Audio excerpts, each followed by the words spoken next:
상당히 예리하게 관찰하셨을 네. 거라고 생각이 되는데요. 우선 이 촛불을 하나의 시민혁명이라고 주장하는 분들이 많이 있어요. 예, 이 그런 평가에 동의하시는 건지, 이 촛불혁명이라고 흔히 얘기하는데 또 혁명이 아니라고 하는 분들도 있지만, 이 촛불혁명이 결국 시민혁명이다. 이렇게 주장하는 분들이 많이 있잖아요. 거기 선뜻 동의하십니까? 역사학자로서. 동의하지 않습니다. 왜냐하면 네. 우리는 어떤 그 시대에 우리가 목격하는 사건을 네, 과장평가하는 경험이 있습니다. 그렇죠. 왜냐하면 촛불 시위는 중요한 사건이라고 말할 수 있습니다. 네, 예. 이것은 그 대한민국 국민들이 정치에 대해서 관심이 많고 자기가 믿는 것을 지킬 의지가 있다는 것을 보여주었습니다. 하지만 그 뿐만 아니라 바로 2017년 선거에 결정적인 영향을 미쳤습니다. 네. 그 박근혜 대통령이 잘못이 없었다라면, 최순실 사건이 없었다라면 진보파는 당선되지 거의 확실히 당선되지 못했을 겁니다. 그렇게 아마 보세요? 지금 그 당시 경향을 보면 2016년 여름까지 보면 제가 개인적으로 네. 2018년에 그 청와대 계신 분이 이름은 잘 모르는데 반 대통령이 아닐까요? 네. 하지만 네. 그래도 그러나 한국 정치를 보면 진보파하고 보수파하고 서로 교체하는 모습을 볼 수 있습니다. 이것은 아주 좋은 거예요. 민주국가이니까 그렇습니다. 그 때문에 바로 5년 동안 진보파가 그 정권을 장악할 수 있는 것은 중요한 게 있지만 이렇게 이만큼 혁명만큼 중요한 게 아닙니다. 그 촛불 시위는 어떻게 바로 참가하는 사람들이 혁명과 같은 느낌이 있었습니다. 그러나 혁명보다 이렇게 이와 같은 느낌이 있는 사람은 내일 아침에 세계는 다 완전히 바뀔 줄 알고 있습니다. 내일부터 잘 모르는데 하루는 24시간 말고 잘 모르는데 35시간이 있고 세계가 완전히 바뀔 줄 알아요. 한 느낌이 있습니다. 그러나 이것은 매우 과장된 희망입니다.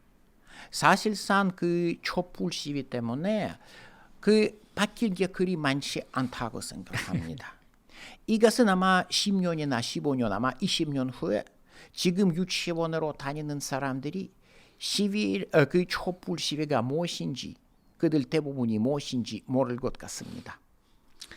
그러면 이제 역사학서로서 교수님이 모실 때 우리가 혁명이라고 부르려면 어떤 그 조건이 충족이 돼야 됩니까? 제가 보니까 경제 구조와 사회 구조를 많이 바꾸는 것만 혁명이라고 볼 수 있습니다. 경제 구조, 사회 구조. 네, 그렇습니다. 네. 정치 예를 들면 87년, 88년은 예. 어느 정도 민주혁명이라고 할 수 있습니다. 예. 헌법이 바뀌고 정치 헌법뿐만 아니라 정치 구조는 다 바뀌었습니다. 네.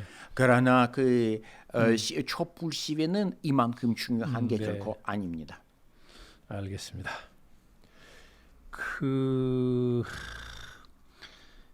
이제 소비에트 러시아가 이제 고르바초프 개혁 이후에 이제 붕괴됐잖아요. 네. 연방이 붕괴됐는데 결국 그래서 이게 이제 뭐 자본주의와 공산주의 싸움에서 자본주의가 승리했다 그래가지고 후쿠야마 같은 교수가 뭐 이제 역사의 종언이라는 책까지 쓰지 않았습니까?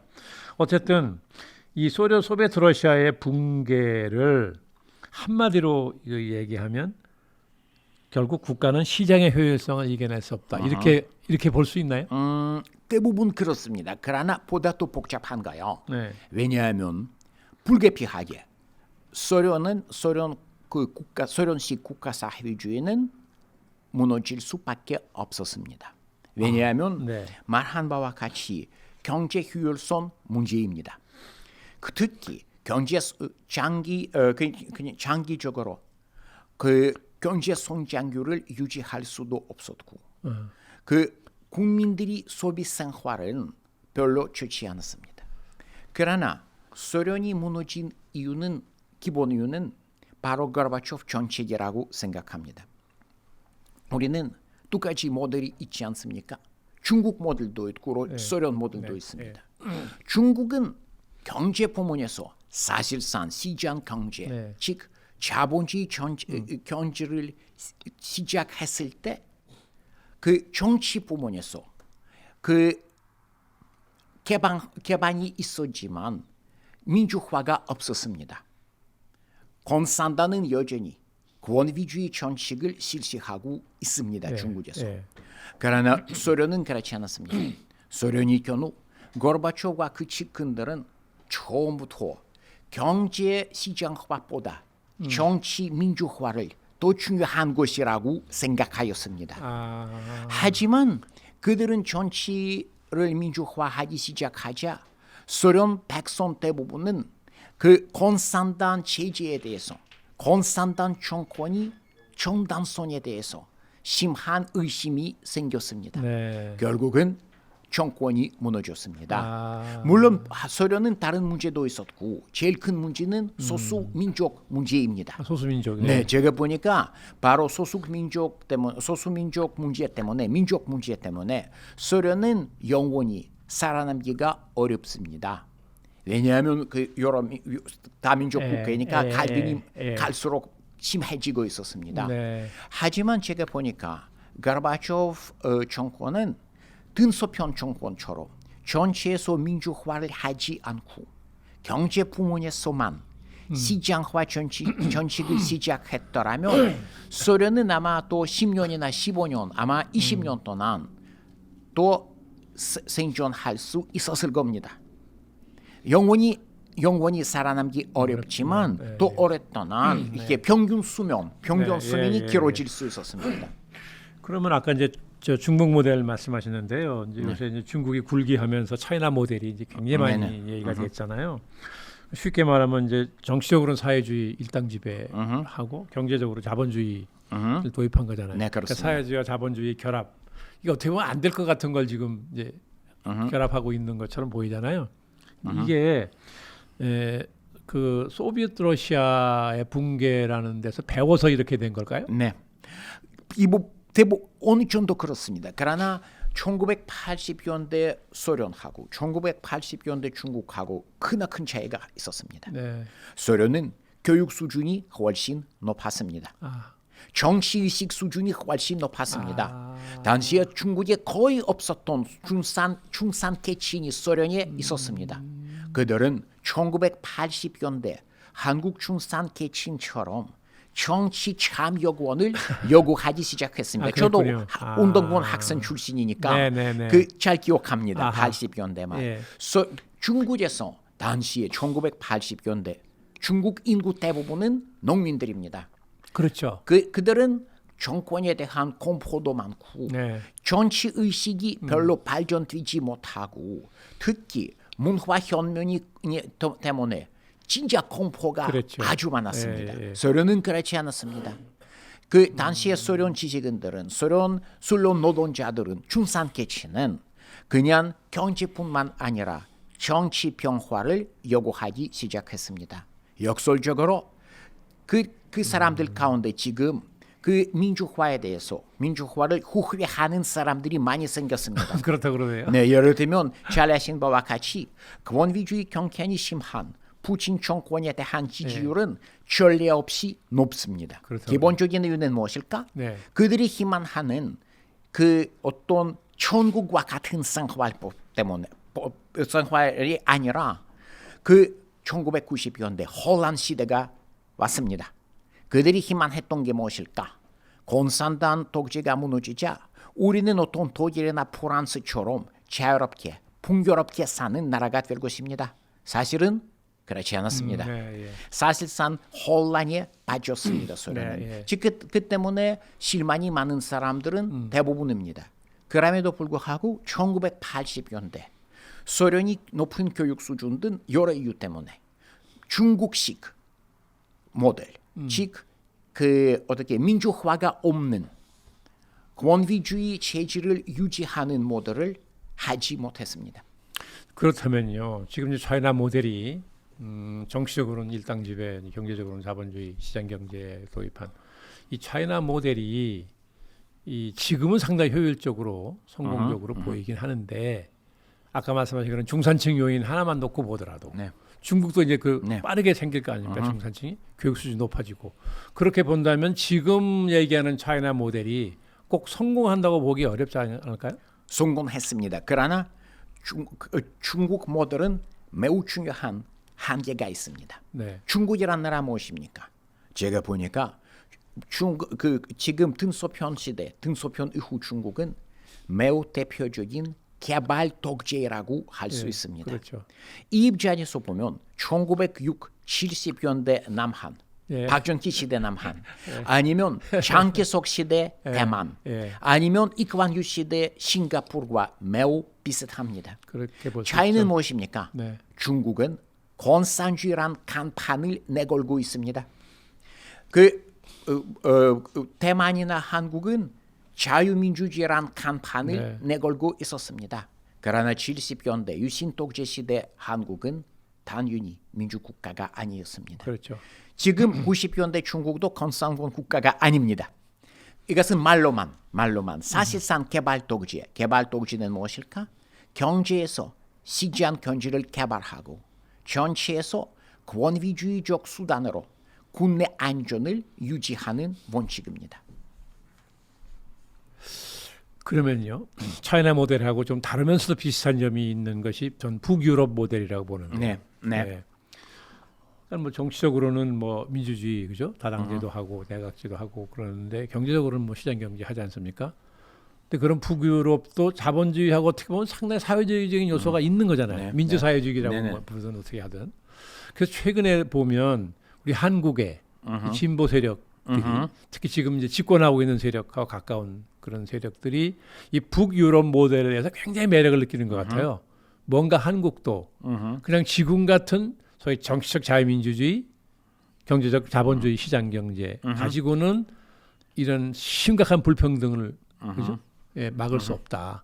예, 그래서 어떻게 젊은 사람들이 헬조선이라고까지 네. 된 거 아니냐. 그러니까 이걸 어떻게 그럼 이걸 해소할 거냐 하는 모델을 찾다 보니까 아마 북유럽에 굉장히 관심 갖게 된 것 같아요. 저도 동의합니다. 아하, 한국은 대한민국은 네, 그 1인당 소득 수준이 비슷한 나라와 비교해 보면 네, 복지 예산이 너무 작아요. 네, 복지 정책을 제대로 하지 않습니다.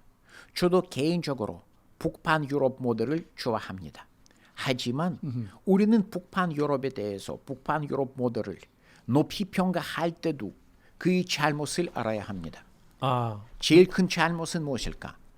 지금 한국 사회가 직면하는 도전 중에 제일 중요한 도전은 고령화입니다. 예, 고령화. 네. 고령화 때문에 경제 성장이 둔화할 수밖에 없습니다. 네. 원래 북방 유럽 나라들은 그 사회복지 국가를 건설하기 시작했을 때 그들은 당시에 경제 성장률이 매우 높았습니다. 그들은 튼튼한 기반이 있었습니다. 네. 아, 남한은 지금 이러한 기반이 아직 있지만 앞으로 있을지 약간 예. 의심스럽습니다. 많이 의심스럽죠. 네, 둘째 문제는 개인적인 문제이니까 네. 제가 거의 10년 또 정확하게 말하면 8년 동안 네. 호주 국립대학교 교수로 지냈습니다. 아, 네. 그래서 호주 모델은 북한 모델과 조금 비슷하니까 이 모델을 체험한 적이 있습니다. 네. 제가 개인적으로 물론 좋은 점이 많지만 제가 보기에 매우 섭섭하는 체제이니까 사람들은 열심히 일하도록 하는 모델이 아닙니다. 아하. 저도 개인적으로 다른 사람들이 이렇게 살면 좋고 나만 북방 유럽과 같은 사회에서 살기 싫어요.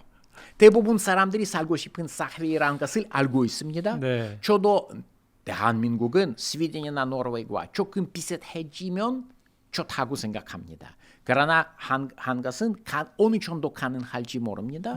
둘째는 개인적으로 저와 같은 사람들이 조금 다른 사회에서 살면 훨씬 좋아요. 그러니까 이게 단순히 그냥 뭐 정치적으로 자유민주주의 체제, 경제적으로 자본주의 체제 결합 이렇게 기계적으로 생각할 문제가 아닌 거예요. 그렇죠? 문화적 특성도 봐야 되고 역사적 배경도 봐야 되고 다 그런 거잖아요. 네. 여기서 한국 한국 그냥 그 가치관을 보면 성공할 수 있습니다.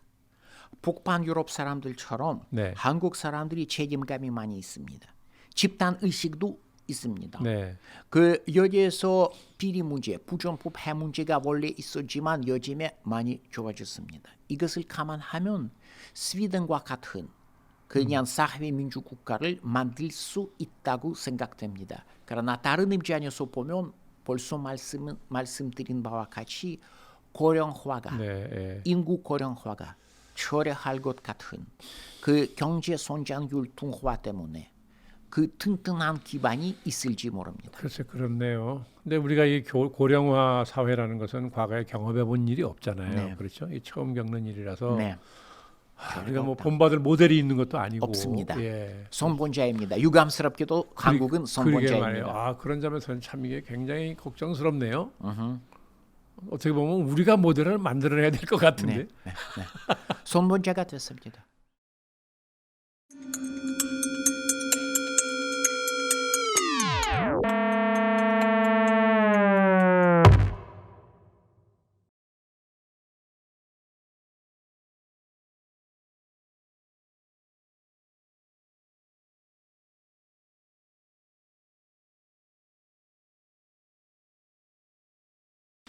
우리가 독자적으로 북한하고 뭐 무슨 합의를 하건 뭘 맺건 하는 것은 큰 의미가 없을 수 있다라고 보는데요.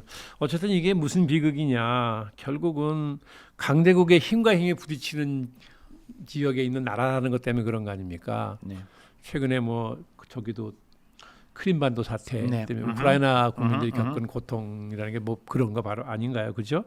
네. 근데 이제 그러다 보니까 우리 역사적으로 항상 그런 강대국 간에 이제 이 부딪히는 데서 희생하다 보니까 스위스처럼 우리도 영세 중립국이 되는 길이 없냐? 이걸로 희망하는 분들이 꽤 있어요. 저도 있지만 이러한 희망은 아무 근거가 없습니다. 그거 없습니까? 네, 스위스를 생각해 보십시오. 스위스는 세계 은행, 네. 세계 신경에서 핵심 국가가 아닐까요? 네. 뿐만 아니라 이 국가는 그냥 지형만 생각해 보면 침략을 당할 때 지키기가 비교적 쉽습니다. 제일 중요한 게 지금 유럽에서 유럽 국가 대부분은 군대가 없는 국가가 되었다고 할 수 있습니다. 스위스는 그렇지 않습니다. 네. 지금도 무서운 군대, 군사력을 갖고 있습니다. 그 세계 이유 때문에 또 하나 네 번째 이유가 있습니다. 한국은 어디에 있을까요? 동아시아입니다. 여기에서 서로 대립하는 세력이 많지 않아요. 스위스는 그렇지 않아요. 유럽에서 서로 대립하는 강대국은 특히 유럽 동맹이 없었을 때 18세기, 19세기 많이 있었습니다. 스위스와 같은 나라는 중간 국가이니까 네. 강대국이 다툼을 잘 이용하고 독립을 지킬 수 있었습니다. 한국 보면 이러한 조건이 없습니다. 물론 한국도 중립 국가가 될 수 있습니다. 문제가 하나 있습니다. 무슨 문제인지 알아요? 이것에 대한 결정을 내릴 사람들은 한국 사람들이 아닙니다. 네. 미국, 중국, 러시아, 일본이 약속한다면 한국은 중립 국가가 될 수도 있습니다. 그런데요. 그런 강대국 주변 강대국들이 한국을 중립국 만들자고 동의할 가능성은 있다고 보십니까? 이론적으로라도? 현 상황이 없습니다. 하지만 50년 후에 어떻게 될지 아는 방법이 그렇겠죠. 없다. 근데 네. 저는 왜 그걸 비관적으로 보냐 하면 이 미국의 아시아 정책이 있어요. 네. 아시아 정책은 이미 오래전부터 네. 그죠? 뭐 100년 전에는 러시아의 남진과 예, 중국의 영향력을 이제 봉쇄하는 거였잖아요. 예. 근데 그 후에 러시아는 뭐 별도로 하더라도 어쨌든 지금 미국의 아시아 정책의 핵심은 중국 봉쇄잖아요. 네, 그렇습니다. 예. 네.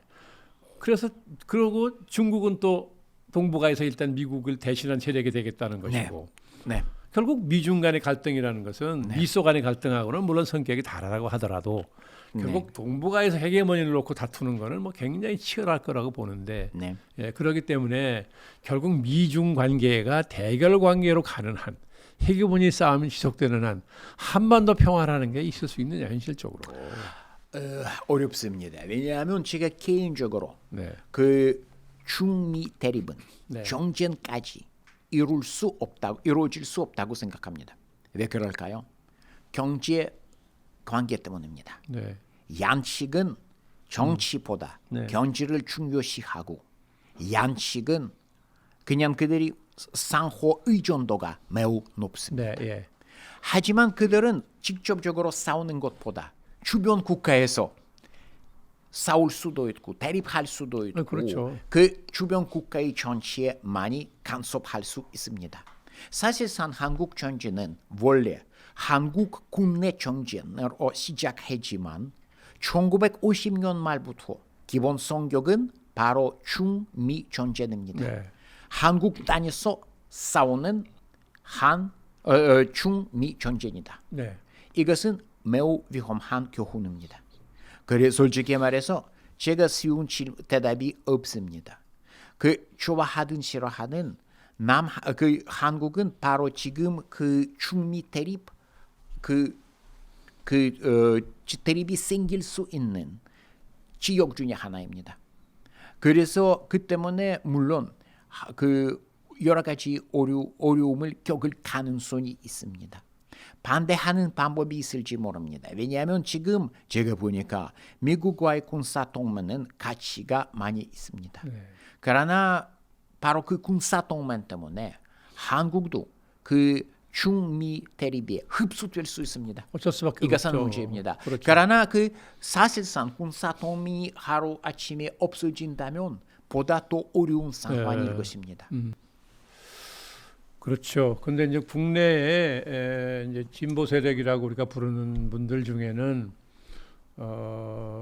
결국 이 미국 때문에 이게 한반도 평화가 잘 안 풀린다고 생각하는 분들이 많이 있거든요. 그래서 한미 동맹을 어떻게든지 좀 약화시켜 보겠다. 문제는 우리가 지금 한국은 할 수 없이 미국이 말을 잘 들어야 하는데 네. 중국 말을 들을 필요가 생기면 또 좋을까요? 여기서 예를 들면 몇 가지 차이가 있습니다. 미국은 당연히 제국주의 성격이 강한 간대국이다. 간대국이면 방금 전에 윤 선생님이 말씀하시는 대로 제국주의 간대국이면 무조건 제국주의 경향이 있다. 미국은 예외가 아닙니다.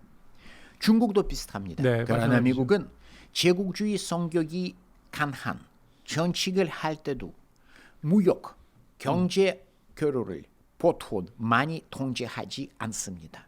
트럼프 대통령이 그렇지 않을 수도 있지만 대부분이 경우 그렇지 않습니다. 예를 들면 2008년입니다. 관우병 위기를 기억하십니까?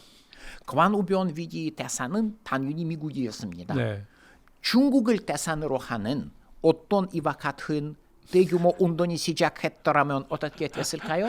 다음 날 중국은 현대 자동차가 위험하다. 삼성 휴대폰이 너무 건강에 나쁘다고 주장하고 모든 무역을 차단했을 것입니다. 이것은 첫째 차이점입니다. 미국은 무역과 경제 교류를 중국보다 많이 압박수단으로 많이 쓰지 않은 나라입니다. 자유무역을 많이 믿고 있기 때문에. 둘째는 미국은 물론 민주주의도 있고 미국 사람 대부분은 미국 자신이 자기 나라 자국 정부의 말을 많이 믿어요. 그래도 미국은 민주국가이다.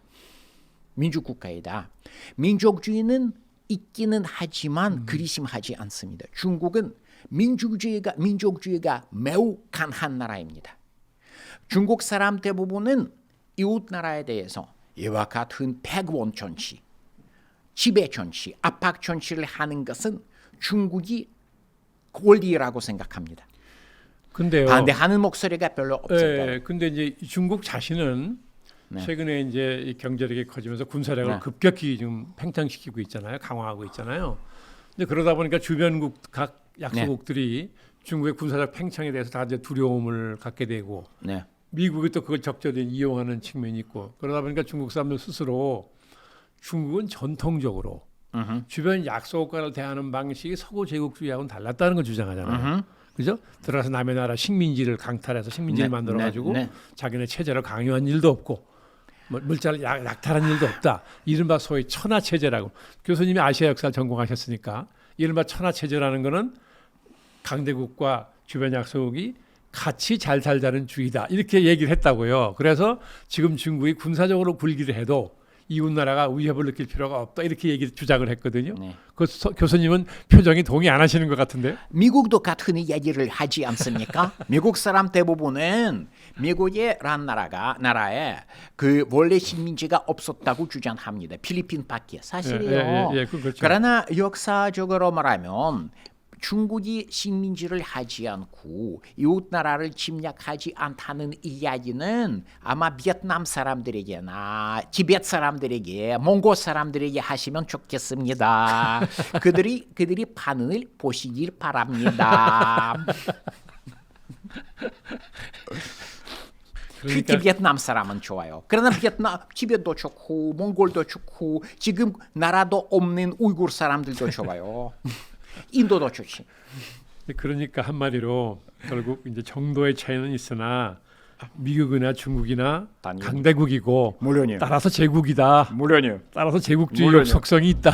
네, 똑같다. 제가 개인적으로 미국 제국주의는 중국 제국주의보다 덜 위험한 것이라고 생각합니다. 그러나 그렇지 않다고 생각하는 사람들이 많거든요. 나는 확실히 믿는 게 아니에요. 조금 생각해보면 이렇게 생각해요. 네. 왜냐하면 무역을 많이 쓰지 않고 또 인종주의와 민족주의가 비교적 약하는 나라이니까 중국에 비하면. 네. 그래도 말씀하신 대로 강대국이면 위험하다. 그러면 러시아. 난 러시아 사람이니까 네. 확실히 그렇습니다. 러시아 사람 대부분은 러시아가 제국주의란 나라, 제국주의 나라로 부르는 말하는 말을 들을 때마다 화가 나옵니다. 러시아 사람들도 자기 나라가 그 식민지가 없었다고 생각합니다. 그냥 이웃 나라들에게 도와주었습니다. 해방했습니다. 우선국가. 네, 물론요. 그래서 이것은 예외가 아닙니다. 강대국은 당연히 자신이 국가 이익을 필요할 때 힘으로 지키고 필요할 때 그 국경 겹에 완충신들을 만들고 위성 국가를 만들고 식민지까지 만들 생각이 있습니다. 이것은 당연한 일입니다.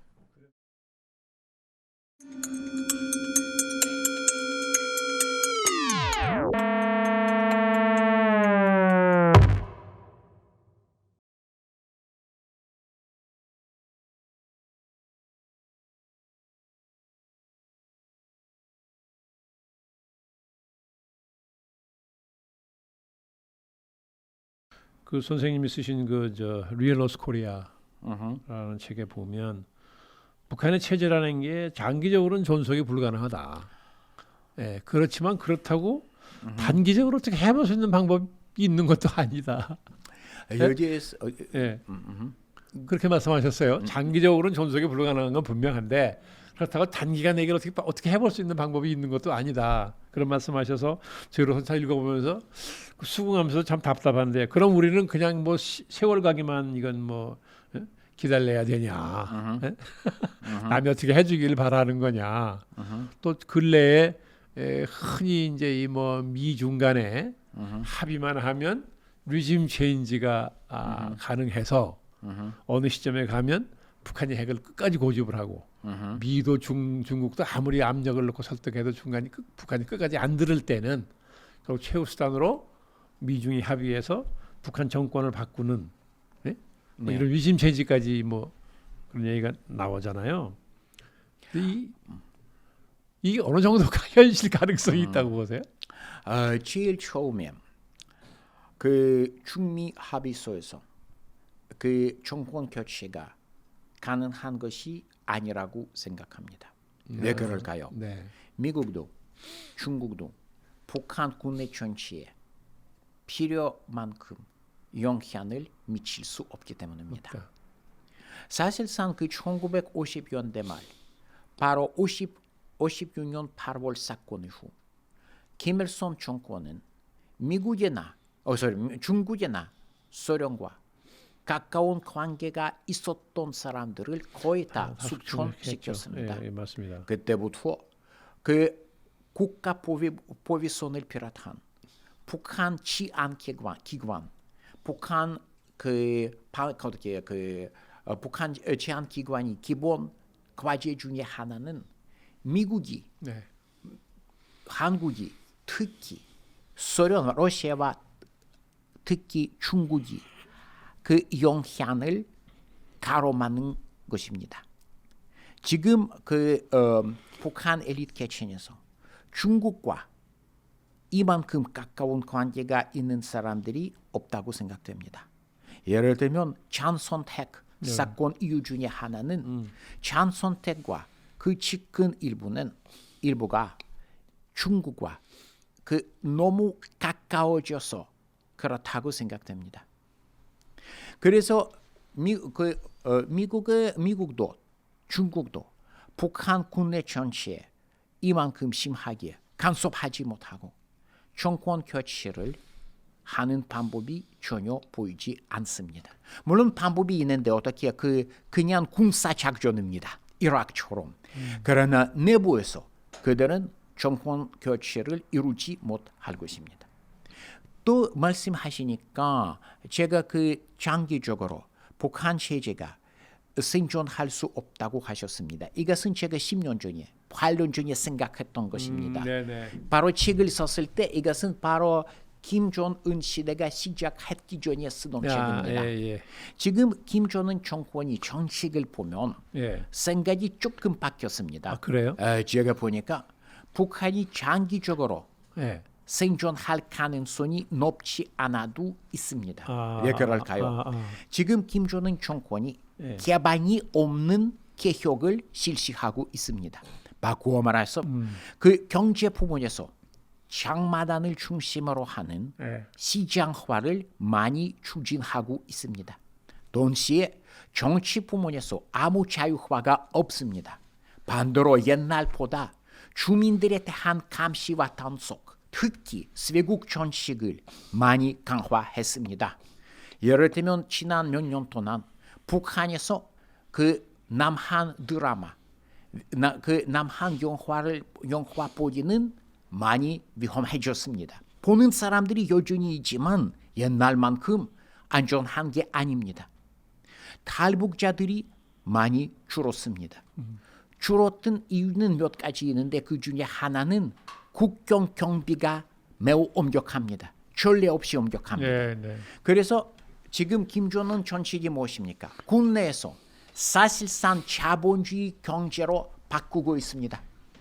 말로만 여전히 주체 사회주의를 운운하고 있지만 사실상 자본주의, 장마단을 중심으로 하는 북한식 자본주의 경제를 건설하고 있습니다. 그러나 정치 부문에서 아무 개방이 없습니다. 그는 이렇게 한다면 수십 년 동안 정권을 유지할 가능성이 있습니다. 북한식 개발 독재입니다. 물론 박정희 시대 개발 독재, 든소편 시대 개발 독재보다 훨씬 더 엄격한 정권이 될 겁니다. 그래도 살아남을 가능성이 있습니다. 수십 년 동안 가능성이 높지 않아도 생겼습니다. 물론 매우 어려운 것입니다. 개방이 없는 개혁은 전례가 없는 정치입니다. 그렇죠. 처음입니다. 그렇죠. 실험입니다. 성공할지 모르지만 성공할 가능성이 있다고, 높지 않아도 있다고 생각됩니다. 어느 정도까지는 뭐 성공할 가능성이 있다고 봐야 되겠네요. 적어도 10년, 20년 동안 그렇겠습니다. 그러니까 이게 이제 개방 없는 계획이라는 거는 그 이상 지속하기는 어렵다고 모릅니다. 어렵다는 것은 사실입니다. 불가능한 것일지 모릅니다. 근데 저는 평소 이런 생각을 해봤거든요.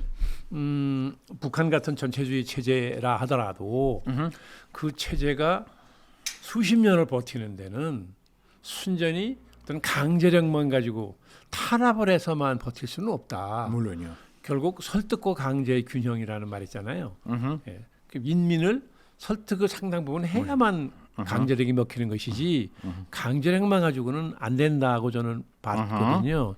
그러면 북한이 무엇으로 인민을 설득했느냐? 김일성 시절에는 물론 경제 사정도 지금보다 훨씬 괜찮았고 특히 남한에 비해서 그때는 괜찮을 때란 말이죠. 그런데다가 김일성이라는 사람은 그냥 보통 인간이 아니고 신처럼 만들었잖아요. 예를 들면 젊어서 항일 투쟁할 때 뭐 가랑잎을 타고 강을 건넜다 하는 거 아닙니까? 말하자면 이게 신인 귀신자 사람인자 신인을 만들었던 거 아닙니까? 그런 신 같은 존재라는 것이 인민을 설득하는데 상당히 영향을 줬다고 보는 거죠. 현실도 괜찮았지만. 네. 그런데 이 김정일 위원장은 아버지인 김일성 주석이 엄연히 김정일 위원장은 태어난 곳이 시베리아라는 걸 다 알고 있는데 불구하고 백두산에 광명성이 비쳐가지고 태어났다. 예? 그게 또 신격화했죠. 네. 그래서 아버지인 주석이 한문으로 막 시르까지 지어가지고 아들을 찬양하는 일이 있었잖아요. 예. 그러다 보니까 아버지만은 못해도 김정일 위원장도 상당히 신격화를 하면서 권력 기반을 닦을 수 있는 시간이 10년 이상 있었습니다. 예. 근데 이제 김정은의 경우에는 그런 설득할 수 있는 어떤 신격화할 수 있는 소재도 없고 권력 기반을 닦을 수 있는 시간 여유도 없이 등장을 했단 말이죠. 백두혈통 하나로.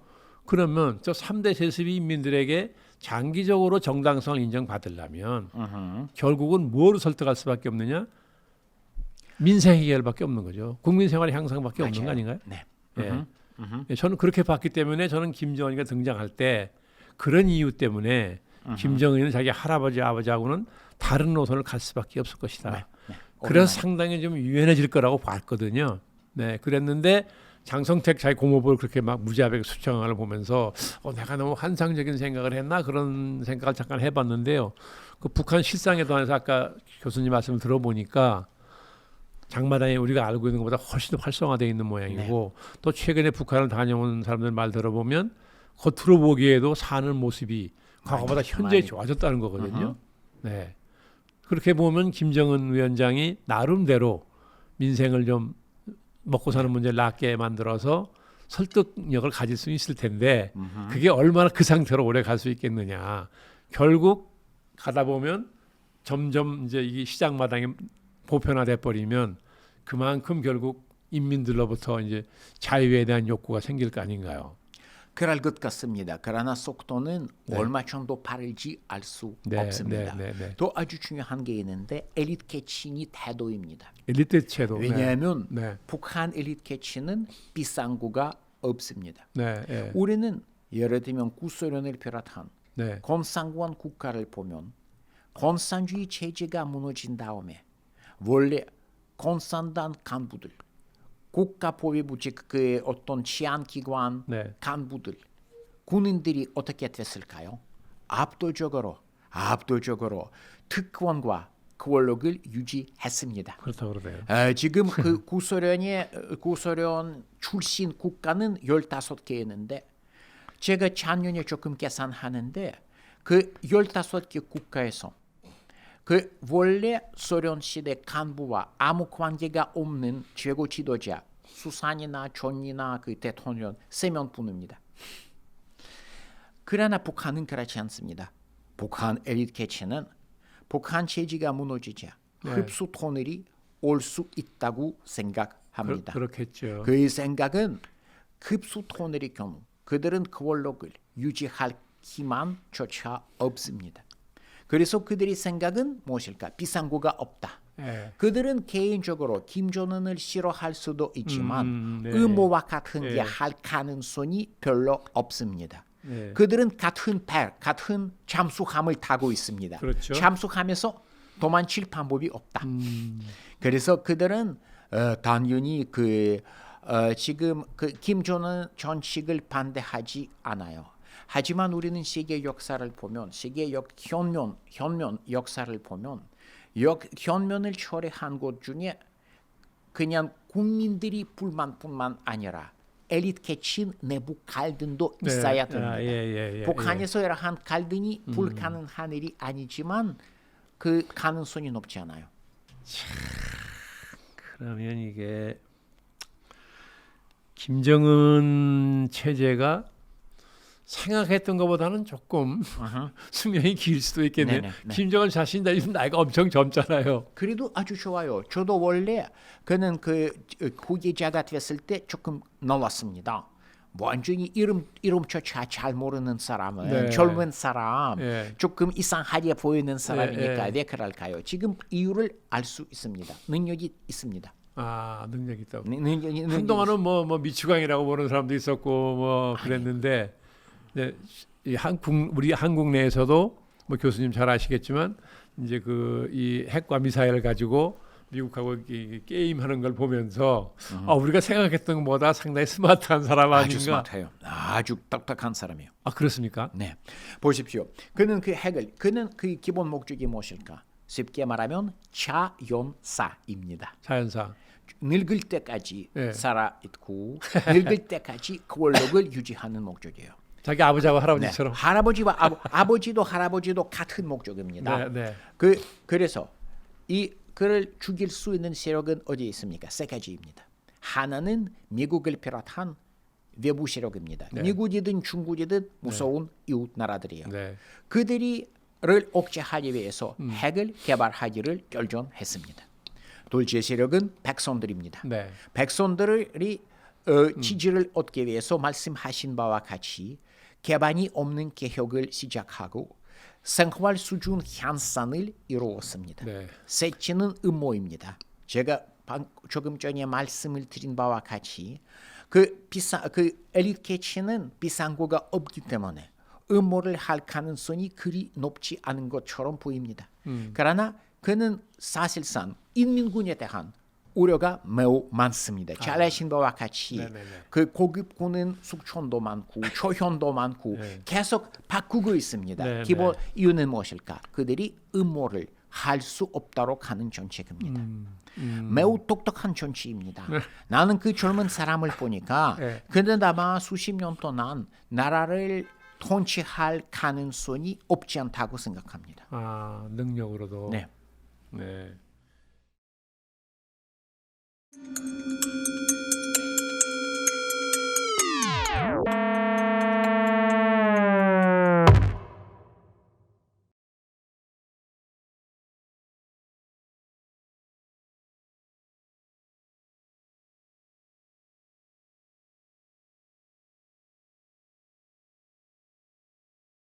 근데 이제 우리나라에 늘 남남 갈등이 보수와 진보 간의 갈등이잖아요. 북한 문제를 놓고 지금 이제 이 집권 세력이 이렇게 이제 남북 관계를 이렇게 막 진전시키는 것에 대해서 지금 뭐 뭡니까 자유한국당을 중심으로 한 뭐 굉장히 강하게 반대를 하잖아요 지금.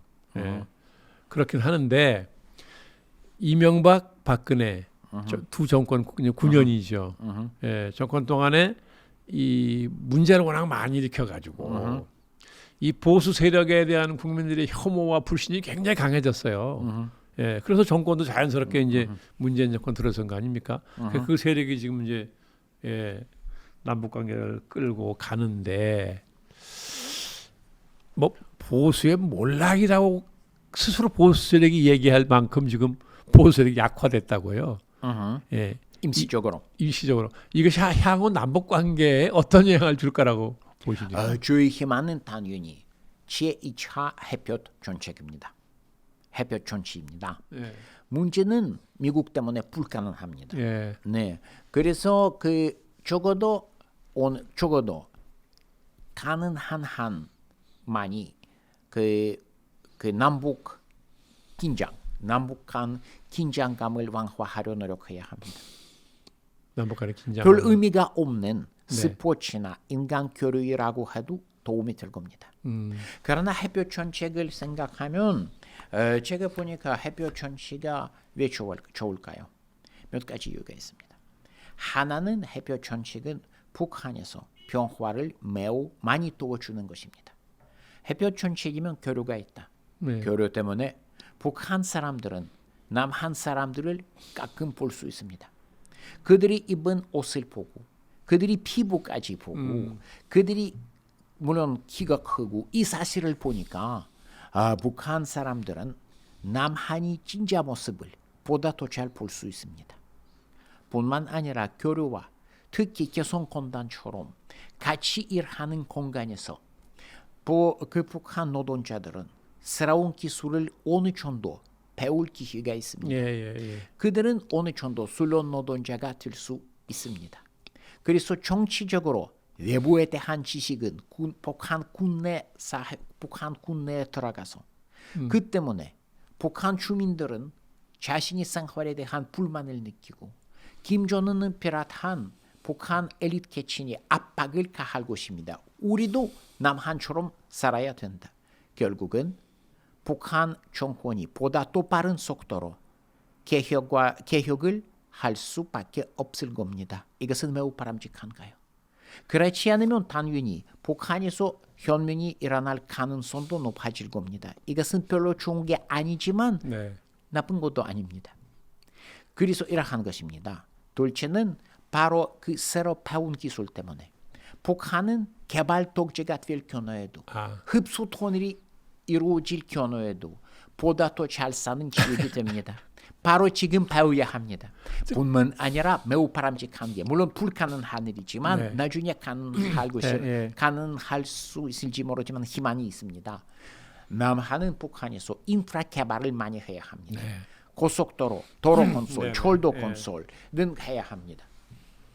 근데 그렇게 보시면 개성공단 폐쇄는 정말 잘못한 거잖아요. 네, 네, 큰 잘못이라고 생각합니다. 그렇죠. 아주 전략적이지 않은 거죠. 네. 그런데 사실은 개성공단을 만들 때 미국은 그걸 원치 않았다고요. 네, 물론요. 네. 네.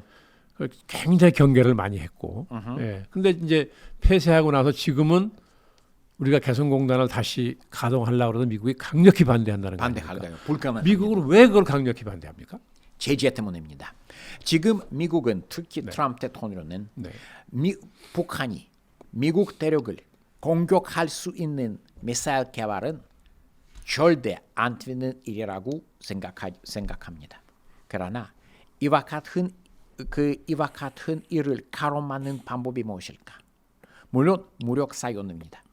그러나 미국도 한반도에서 그 대규모 전진을 초래할 수 있는 무력 사용을 어느 정도 조심스럽게 생각합니다. 특히 국방부 사람들은 네. 미국에서 군대 사람들은 네. 이와 같은 공격을 많이 반대해요. 두 번째 좋은 방법이 무엇입니까? 제재입니다. 네. 희망은 북한 제재 때문에 북한 경제가 흔들리기 시작하고 주민들이 불만이 커지고 결국은 그 혁명까지 가능하게 될 것입니다. 그 내부에서 이와 같은 위협을 볼 북한 정권은 북한 지도부는 양보를 받아들일 수 있습니다. 제가 보니까 별 근거가 없는 희망입니다.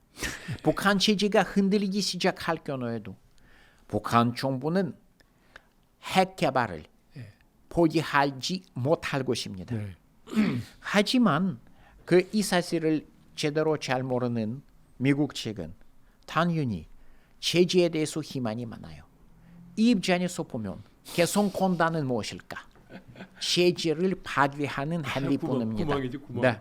아니 구멍이 아니라 커다란 구멍입니다. 대문입니다. 아 그런가요? 근데 그렇다면 말이죠. 제 생각 같아서는 북한이 주한미군의 철수만 주장하지 않는다면 과거에 그걸 용인한다고 한 일이 있었잖아요. 김일성 주석 때도 그렇고. 그러면 저 같으면 북한하고 관계를 확 맺어가지고 북한에 들어가서 뭐 SOC 개발도 막 해주고요. 예? 경제 원조도 막 해주고 뭐 이렇게 네네네. 북한을 개발해서 산업화를 시켜가지고 근본적으로 북한 체제가 미국의 위협이 되지 않게 만들면서 중국을 견제하고 보건생활하는 데는 굉장히 효과적이잖아요. 전략적으로. 나 같은 저 같으면 그렇게 갈 것 같은데. 교수님은 어떻게 보세요? 저희 희망은 벌써 말하니까 개발 독재입니다. 아까 말씀드린 말하니까 즉 북한은 물론 당연히 핵 무기를 포기하지 않을 것입니다. 네. 가끔 이런저런 외교 정술 때문에 위기를 만들 수도 있을 겁니다. 네. 가끔 북한은 개발 독재가 된 북한은 가끔 그 의식적으로 긴장감을 고조시키는 정책을 할 수도 있을 겁니다. 하지만 북한 경제가 빨리 성장하고 북한은 군사모험주의를 사실상 하지 않고 그 어떤 군사력보다 경제력 개발은 그 제일 중요한 과제로 생각할 것입니다. 미군 철수는 복잡하니까 여기에서 제가 요즘에 북한 대륙간 미사일 개발을 볼 때 예. 조금 우려가 하나 있습니다. 그 우려는 무엇일까요? 아직까지 북한이 핵을 개발한 이유는 아무것보다 억제뿐입니다. 억제로 갑니다. 억제. 하지만 지금 북한이 미국을 공격할 수 있는 능력을 얻었기 때문에 그들은 이와 같은 능력을 이용하고 사실상 조커와 토넬에 대한 꿈을 다시 굳이 시작할 수 있지 않을까요? 그렇게 보시는 거예요? 그 가능성이 있습니다. 왜냐하면 그들의 희망이 무엇입니까? 네. 원래 미국은 남한을 지킬 능력이 있었습니다. 네. 지금 네. 남한을 지키기 위해서 샌프란시스코나 LA를 희생할 수도 있습니다. 미국 대통령은 네. 이와 같은 상황에서 그 한반도로 파병을 결정할까? 특히 조금 성격이 약한 대통령은 그렇지 않을 수도 있습니다. 있다 이거죠. 북한이 핵이 그 때문에 북한은 사실상 바로 핵 무기를 이용하여 협박 정책도 하고 북한식 흡수톤을 조커와 톤을 꿈을 꿀 수도 있습니다. 그렇지 않아도 불평등한 연반제를 남한에 간지시킬 가능성도 있습니다. 네. 지금 미국에서 이러한 우려가 많은 사람들이 이러한 우려가 너무 많습니다. 이것은 문제이다. 왜? 이것을 너무 믿으면 해결하는 방법은 하나밖에 없다. 성제 공격이다. 북한이 공격을 준비할 것을 생각하게 된다면 북한에 대한 선제 공격밖에 다른 예방 정책이 없습니다. 이것은 매우 위험해요. 제가 보니까 북한은 예를 들면 김정은과 잘 모르는데 지도부 어떤 고급 간부들이 지금 그냥 양주를 마시면서 이러한 꿈을 꾸는 것은 사실상 그들이 이러한 정책을 실시할 것을 의미하지 않을 수도 있습니다. 하지만 이와 같은 원래 상상하지도 못했던 위협이 생겼습니다. 이것은 바로 한반도 전략 상황이 매우 중요한 정황 중에 하나라고 할 수 있습니다. 그래서 한국 보수 세력이 지금 가장 두려워하는 것은 어떤 형태로든지 미국과 북한 간에 북한의 핵 보유를 인정하는 모양새가 될 경우 못 갑니다. 우리는 북한 핵의 인질로 살아야 된다는 거잖아요. 네. 그리고 아까 말씀하신 것처럼 그걸 무기를 배경 삼아서 적화 통일을 다시 생각할 수도 있다는 거죠. 예. 그러나 미국이 북한이 핵 보유 국가로 인정하지 않을 경우에도 가능합니다. 사실상 인정할까 말까 왜 중요하냐? 네. 북한이 핵 무기가 있다는 것은 객관적인 사실입니다. 네. 이것은 어떻게 말할 수 있어요? 잘 모르는데 우크라이나는 크림반도가 러시아 국토로 인정하지 않아요. 그럼 거기에서 크림반도를 통치하는 나라가 어디에 있습니까? 아니면 일본은 독도를 한국 땅으로 인정하지 않아요. 그럼 인정은 무엇입니까? 말뿐입니다. 말. 미국이 인정하지 않을 경우에도 북한이 핵무기도 있고 대륙간 미사일도 있는데 그래서 인정 유무와 무관하게 이것은 전략적인 매우 중요한 전략적인 요소가 되어 버렸습니다. 그렇다면 우리 한국 입장에서는 어떻게 해야 됩니까? 제가 보니까 말하는데 첫째로 현 단계에서 미국과 군사 동맹을 유지해야 하지만 지나치게 미국 강경파에 따라 가지 말아야 합니다. 둘째로 기회가 생길 때마다 북한과 교류를 개발해야 합니다. 그뿐만 아니라 우리가 한 번도 언급하지 않은 문제이니까 탈북자 문제 있는데 탈북자 교육을 도와주고 탈북자 출신 전문가들, 지식인들을 많이 교육시켜야 합니다. 어떻게 교육을 시키라는 말씀이신가요? 탈북자들이 있지 않습니까? 네. 그들에게 장학금을 주고 그들은 좋은 대학교에 입학시키고 앞으로 인턴으로 좋은 그 대기업에 입사하도록 해야 합니다. 그러니까 한국에서 안정적인 삶을 유지하도록 도와줄 필요가 있다. 또 이것은 북한의 영향을 올바른 영향을 미치는 방법이라고 말할 수도 있고 그런가요? 뿐만 아니라 북한에서 위기가 발생한다면 바로 그 흡수 터널의 경우 그 흡수 터널이 초래할 수밖에 없는 부정적인 문제를 해결하는 방법 중에 하나입니다. 그러나 다시 말하니까 중요한 게 미국과 군사 동맹을 유지하지만 미국에 대해서 지나치게 많은 기만을 걸리지 말고 그 중국을 별로 도발하지 않지만 중국에 대해서 착각을 갖지 말고 네, 그 북한과 교류를 해야 합니다. 그러나 교류를 할 때 기본 목적은 김정은과 북한 지도 계층이 사고 방식을 바꾸는 것보다 북한 백성들이 사고 방식을 바꿔야 합니다. 교수님 말씀 듣고 보니까 이 남북한 관련해서 생각이 제가 좀 많이 바뀌는데요. 이건 좀 전혀 엉뚱한 얘기라고 들으실 수도 있는데 이제 앞으로 우리는 선거가 계속 이어집니다.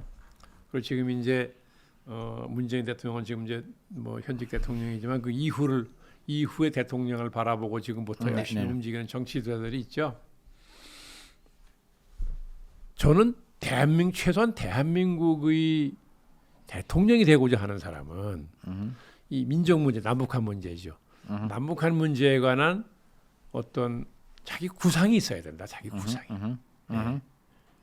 자기 구상을 갖자면 상당한 지식이 있어야 가능하죠. 네, 역사와 배경 이런 거에 대해서. 그런데 제가 보기에는 너무 그 대통령이 되고자 하는 사람들이 이 국내 정치적인 공학계만 관심을 갖지 이런 문제에 대해서 별로 고민하는 것 같지 않거든요. 그 교수님 보시기도 그렇죠. 그렇습니다. 여기에서 대북 정책은 남한이 대북 정책은 제일 큰 문제점은 무엇일까요? 사실상 그 대북 정책은 국내 정치에 의해서 납치됐습니다. 네, 납치. 사실상 인질이 됐습니다. 그 예를 들면 진보 파이든 보수 파이든 대북 정책을 말할 때마다 제일 먼저 국내 정치와 국내 사상 대립에 대해서 관심이 있습니다. 네. 그래서 이제 보수라고 하는 분들은 무조건 북한을 공격적으로 그들은 얘기하고 그들은 최대 압박을 믿고 진보파는 해표 정책을 믿지만 저도 해표 정책을 지지합니다. 하지만 그들은 북한 그 정치에 대해서 그 아무 근거가 없는 환상이 많습니다. 그들은 북한 내부 논리를 잘 이해하지 못합니다. 북한 내부 논리는 무엇일까? 김정은 정권의 기본 목적은 무엇일까? 아무것보다 현상 그냥 체제 유지입니다. 체제 유지인데 그 예를 들면 경제 발전은 두 번째 목적이지만 체제 유지만큼 중요하지 않아요. 그런데 이제 핵무기를 갖게 되니까 체제 유지에서 그치는 게 아니라 적화 통일까지를 이제 이렇게 될 수도 있어요. 이러한 가능성이 있습니다. 있다고 보시는 거잖아요. 지나치게 생각하지 맙시다. 알겠습니다. 그래도 이러한 가능성이 있다는 것을 부정하기 어려워요.